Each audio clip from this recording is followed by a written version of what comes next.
Ja, goed. Ja, het gaat heel goed. Hoe vier maak je hem?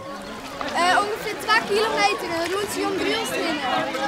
Niet verwachten dat het zo goed ging, hoor. Nee, eigenlijk net. Het gaat wel heel goed. En is het water een beetje noffelijk? Ja, maar lekker. Net te koud. Nee, dat valt niet wel. Maar je begint het record wel verbetering? Ja, ik hoop het. Het gaat vast wel lukken.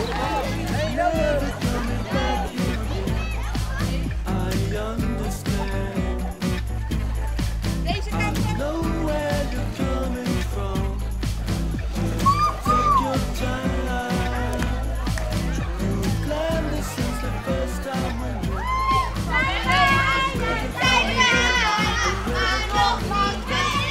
Wat vind je ervan?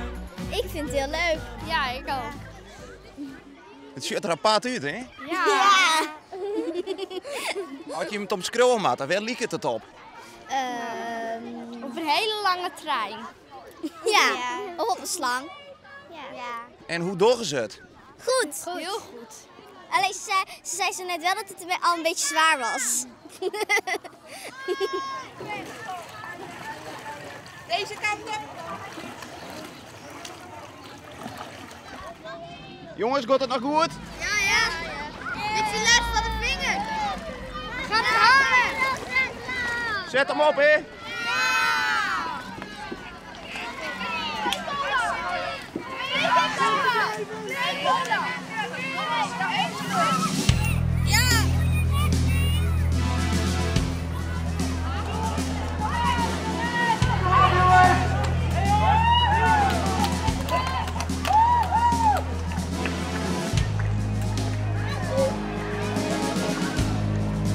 Jongens, kom op. Zet nou op. Het laatste stukje. Nu moet er geroeid worden. Het laten, ja tegen de wind in. Nu moet je even roeien. Kom op.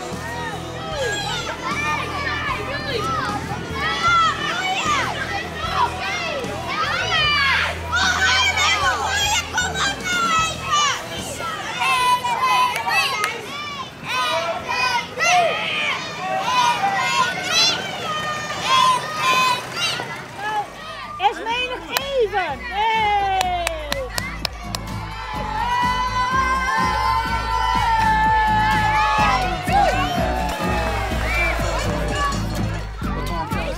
Femke, Ja, hoe is het mooi die?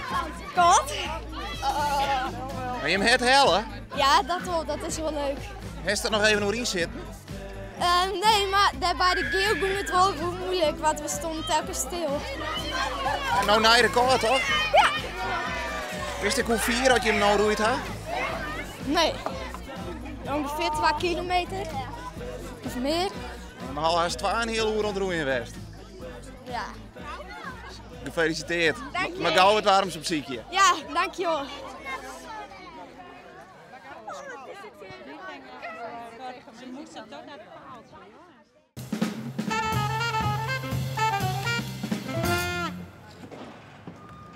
Wij zijn Wiers Patentenverhuur. Wij bouwen voornamelijk feesttenten in Friesland. We hebben aan het werk met een mooi ploegje mensen. En Jordi, de zingende tentenbouwer, erbij. Met het orgel en het koor. Dikkie de Penis erbij. Ik wel. Janko de Squaljongen. Nou, en Dimu, de heftruckchauffeur. Dus we zijn een mooi aan het bordje. Dus dat is de tintenbouwer? Ja. Hoe is dat? Nou ja, apart werk, hè? Ja? Ja, weet ik voor het weer alle feestjes binnen, hè? En hij blijft wel gemoed. Al zit het weer helemaal tegen. En hij speelt er wel de regenmeter dat. Ave Maria. Wat wist je er nou van dat hij jongt? Nou ja, die jongen al hebben wat. Ja? Ja, maar hij kent het beste, denk ik. Nou, dan moet dat maar mooi doen. Nou. Brengt hij wel wat leven in de balenrij, maar dan gaan we een beetje wel en dan sleept hij direct maar weer terug heen. Ja? Jawel. Ik ben soms ook wel in een stekken, nou ja, dan sleept Sanny en sleept hij er blijven terug heen. Het is wel pittig werk. Als je net een groter bent, kun je beter voor dat horen. Je moet al wat Je moet al wat trots zetten kennen en wollen. Door zo je net in de tent bouwen. Dan hoort het op. Dan moet je op kantoor zitten. Dat bekend. Nee, maar een mooie. We prodden willen en aaien een tikje. Het mooie jonkje. Ja, bestaat dat mooi jonkje? Met een mooi jonkie. Met mijn spop, hè? You're beautiful. You're beautiful. En dan neem je hem dikkie de penis dan? Ah, hij bleef eeuwig vrijgezel en hij had toch altijd een vriendin, dus we snappen het net helemaal. Misschien ben ik wel een beetje jaloers dat er. Ja. Maar en hoe komt het dan als dat wel goed voor de vrouwtjes best? Dat weet ik niet. Dat weet ik niet. Nee? Nee. Dat is gewoon een ding geheim. Ja. Ga je gewoon graag voor. Waar raar in de stap en dan kom je wel wat zien, hoor. Maar Jan Watsen zei van, hij is altijd vrijgezel, maar hij had altijd wel op een of andere manier wel wat een vriendin. Zo. Je mag er graag op praten, ja, dat weet ik. Maar Ja? Dat vind je dan wel interessant? Ja, ik wil alle graag weten, maar je moet net de volle vertellen, hoor. Nee. Hè? Dus ja. Een beetje patseren, de mooi dat wel. Beetje.